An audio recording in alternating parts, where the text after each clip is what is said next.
Ravenhurst Manor stood at the edge of a desolate moor, a decaying relic of a bygone era.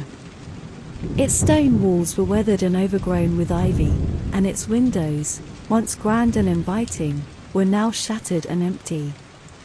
The manor had long been abandoned, a place feared by the locals who whispered of its dark history and the restless spirits said to haunt its halls. As a paranormal investigator, I had heard the legends surrounding Ravenhurst Manor for years. It was said to be cursed, a place where the boundary between the living and the dead was thin, where the spirits of the past still roamed. The stories intrigued me, and I couldn't resist the allure of uncovering the truth. One gloomy autumn evening, armed with my equipment and a burning curiosity, I arrived at Ravenhurst Manor. The moor was shrouded in mist, and the wind howled mournfully as if warning me to turn back. Ignoring the ominous signs, I crossed the threshold, my heart pounding with a mixture of fear and excitement. Inside, the manor was a cavernous expanse of faded grandeur. The walls were adorned with tattered tapestries, and the once opulent furniture lay in ruins. My flashlight cast long, wavering shadows as I ventured deeper into the darkened hallways. I began my investigation in the grand foyer, setting up my equipment and preparing to communicate with any spirits that might reside within the house. As the night wore on, I called out into the darkness, asking questions and waiting for responses. At first, there was nothing but silence, broken only by the occasional creaking of the old house settling. But then, as I continued to speak, a faint whisper brushed against my ear, a soft, mournful voice that sent shivers down my spine. "Help me," it pleaded, the words barely audible. I couldn't see anything in the darkness, but I knew that I was not alone. I continued to speak, to ask questions, and the voice grew stronger, more insistent. The spirit identified herself as Eleanor, a young woman who had lived in Ravenhurst Manor in the 19th century. She told me of a tragic love affair that had ended in betrayal and heartbreak, of a life cut short by despair and loneliness.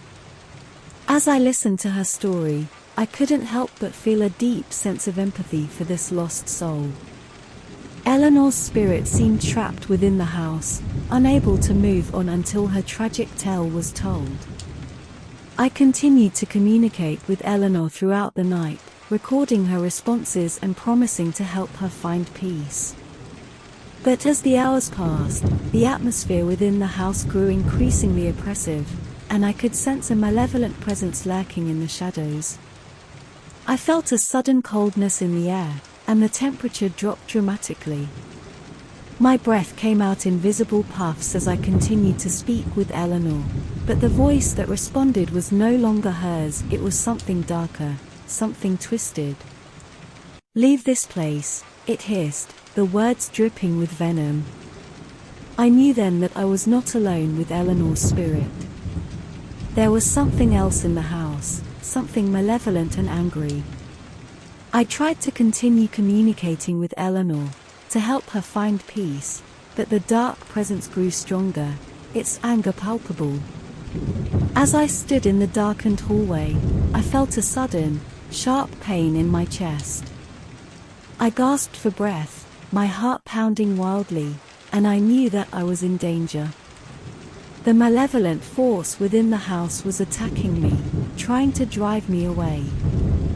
But I refused to leave. I couldn't abandon Eleanor, not when she was so close to finding peace. I fought through the pain, continuing to speak with her, to offer her comfort and support. As the night wore on, the dark presence grew more desperate, its attacks more vicious. It tried to push me down the stairs, to strangle me with unseen hands, but I refused to give in. And then, just as suddenly as it had begun, the malevolent presence withdrew, leaving me gasping for breath and shaken to my core. I knew that I had won, that I had helped Eleanor find the peace she so desperately sought. As the first light of dawn began to filter through the shattered windows of Ravenhurst Manor, I felt a sense of accomplishment and closure. Eleanor's spirit had finally found peace, and the malevolent force that had plagued the house had been vanquished. I left Ravenhurst Manor that morning, knowing that I had uncovered the truth behind its haunting and helped a lost soul find solace.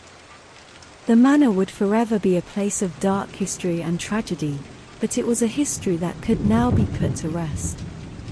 And as I walked away from the decaying mansion, I couldn't help but feel a sense of gratitude for the opportunity to help a spirit find peace, and for the knowledge that the darkness could be vanquished, even in the most haunted of places.